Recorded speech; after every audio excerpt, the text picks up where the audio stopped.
3, 4 et 1, 2, 3, 4. On va vous le montrer dans un autre sens.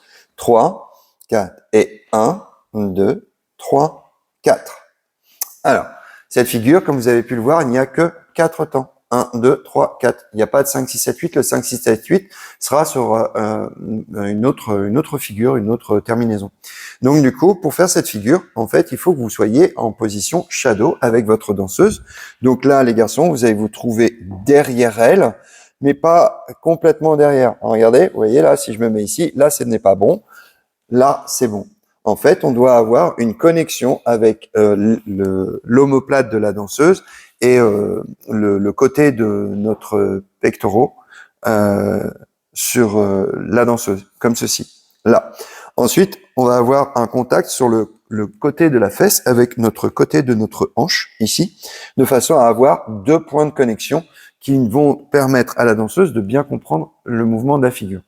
Ensuite, 3e point de connexion, la main droite qui va être au niveau de la ceinture de la danseuse et ensuite la main gauche au niveau de la main gauche de la danseuse.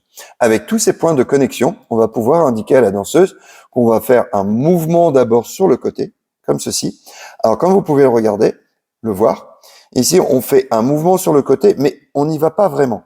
C'est-à-dire que notre épaule, elle va rester ici, notre pied il va rester ici. Par contre, notre hanche va vouloir aller vers notre droite, comme ceci.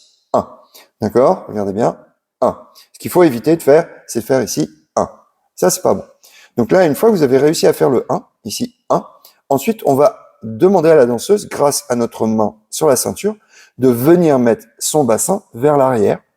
Ensuite, on va aller vers la gauche, un peu vers l'avant, et pendant qu'on va vers l'avant, à ce moment-là, ici, on va transférer notre poids du corps sur la jambe droite et ramener notre pied gauche pour pointer sur le 4. On vous le remontre encore une fois. Et 1, 2, 3, 4. Pour que vous en rendiez un peu plus compte du mouvement de bassin qu'on va exécuter, on va le faire de ce côté-là. On fait sur le côté. Ensuite, on vient vers l'arrière. On tourne pour aller vers la gauche. On repasse un peu vers l'avant en transférant le poids du corps et on pointe sur le 4.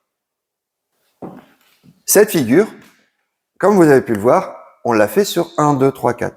Il n'est pas impossible que dans d'autres circonstances, vous pouvez faire exactement la même chose, mais en le faisant sur 5, 6, 7, 8. Le mouvement ne change pas, c'est juste les chiffres qui changent.